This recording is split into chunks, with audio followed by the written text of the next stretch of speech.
तो कैसे हो दोस्तों, आज हम बात करेंगे डेयरडेविल के बारे में। इसका एक सीजन नेटफ्लिक्स के ऊपर बहुत पहले ही एयर हो चुका है। 3 सीजन एयर हो चुके हैं और उन्हें मार्वल ने नहीं बनाया है, लेकिन पिछले हफ्ते जो शी हल्क का सीजन 1 रिलीज हुआ है उसके अंदर हमें डेयरडेविल देखने को मिला। तो आगे से एमसीयू के अंदर कंटिन्यू होगा, लेकिन अब तक ये नेटफ्लिक्स के ऊपर था तो बहुत से मार्वल फैंस ने इसे देखा ही नहीं। लेकिन अब तुम्हारा भाई आ गया है जो तुम्हें बताएगा कि इसमें क्या होता है। तो और देखो टीवी से, मैं हूं मैं और तुम हो तुम। तो डेयरडेविल मार्वल कॉमिक्स के अंदर हमें एक बच्चा देखने को मिलता है जिसका नाम होता है मैट मर्डॉक, जो बचपन के अंदर किसी एक्सीडेंट की वजह से कुछ रेडियो एक्टिव सब्सटेंस के टच में आ जाता है, जिसकी वजह से बेचारे की आंखें चली जाती हैं, पर उसे बदले में मिलती है सुपर पावर्स। डेयरडेविल भले ही अपनी आंखों से कुछ भी नहीं देख सकता है, लेकिन उसके कान, उसकी टच सेंसेस, उसकी बाकी सारी की सारी सेंसेस इतनी ज़्यादा ओवर पावर हो जाती हैं कि उसे आंखों की ज़रूरत ही नहीं पड़ती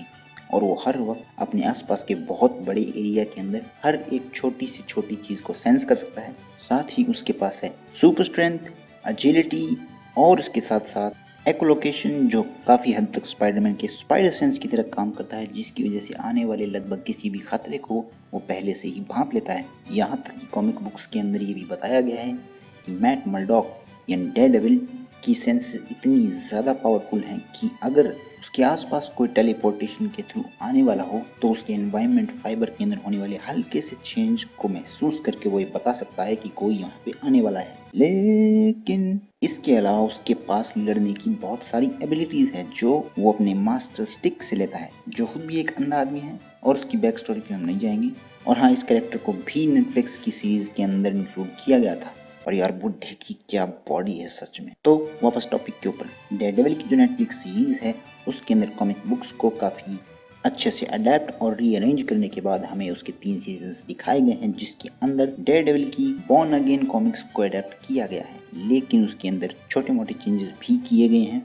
फिर भी सीरीज का इम्पैक्ट कहीं पर भी सफर नहीं करता है, क्योंकि नेटफ्लिक्स वालों ने इसे बहुत ही ग्राउंडेड और एकदम रियलिस्टिक अप्रोच दी है। उस सीरीज के अंदर डेयरडेविल के पास एजिलिटी उतनी नहीं थी, लेकिन क्योंकि ये मार्वल कैरेक्टर्स के अंदर उसे बाकी सारे सुपर हीरोज के साथ भी कीप अप करते रहना है, इसलिए उसके पावर लेवल्स को बढ़ाना ही पड़ेगा। और वैसे भी कॉमिक्स और एनिमेटेड सीरीज के अंदर डेयरडेविल के पास इतनी एजिलिटी होती है कि वो स्पाइडरमैन के साथ भी कीप अप कर सकता है और वो अपने दुश्मनों से लड़ते लड़ते ही मेरा चैनल सब्सक्राइब कर सकता है। तो तुम भी उसकी मदद करो। फिर से टॉपिक पे, तो डेयरडेविल जिस शहर में रहता है उस शहर का नाम होता है हेल्स किचन, और इस सीरीज के अंदर हमें दिखाया गया है कि उसके आसपास बहुत सारे कैरेक्टर्स भी होते हैं जो उस वर्ल्ड बिल्डिंग का काम करते हैं। तो सबसे पहला कैरेक्टर है उसका बेस्ट फ्रेंड और उसका कलीग जिसका नाम है फॉगी नेल्सन, जिसे प्ले किया है एल्डन हेंसन ने। तो फॉगी भी इस सीरीज के अंदर एक एडवोकेट का रोल प्ले करता है जो चाहता है कि वो और उसका दोस्त दोनों मिलकर हेल्स किचन के अंदर बहुत ही रेप्यूटेड लॉयर्स का काम करें और कमाई बहुत सारा पैसा। लेकिन क्योंकि मैट अपना एक सुपर हीरो है और उसे सब कुछ पता है, तो वो गरीब लोगों की भी मदद करता है और इसी चक्कर के अंदर लोगों ने पैसे की जगह मछलियां दे देते हैं। और इन्हीं दोनों के अराउंड हमें देखने को मिलती हैं कैरन पेज, जिनका कुछ तो डार्क पास्ट है जो कॉमिक बुक्स के अंदर नहीं था, लेकिन उनके कैरेक्टर को भी सीरीज के अंदर बहुत अच्छे से दिखाया गया है। और भी इसके अलावा आसपास छोटे मोटे कैरेक्टर्स होते हैं। इस सीरीज के मेन विलन जिसे प्ले किया है विंसेंट डी, और पता नहीं आगे क्या है। कैरेक्टर का नाम है किंगपिन, लेकिन सभी लोग इसे सिर्फ एक सफल बिजनेसमैन विल्सन फिस्क के नाम से जानते हैं। और इनकी एक्टिंग एकदम कमाल। इसकी एक्टिंग देखने के बाद तुम्हारे दिमाग से बस एक ही आवाज आएगी, मैं ऑमलेट खाऊंगा। लेकिन मैं नहीं खाऊंगा, मैं वेजिटेरियन हूँ। तो इन सारे कैरेक्टर्स को मिला के एक बहुत ही गजब की सीरीज हमारे सामने रख दी गई है। मगर अब कैरेक्टर राइट्स वापस से मार्वल्स के पास आ गए हैं, तो वो इस कैरेक्टर को हिट होने के बाद अपने यूनिवर्स में जरूर इंट्रोड्यूस कर चुके हैं।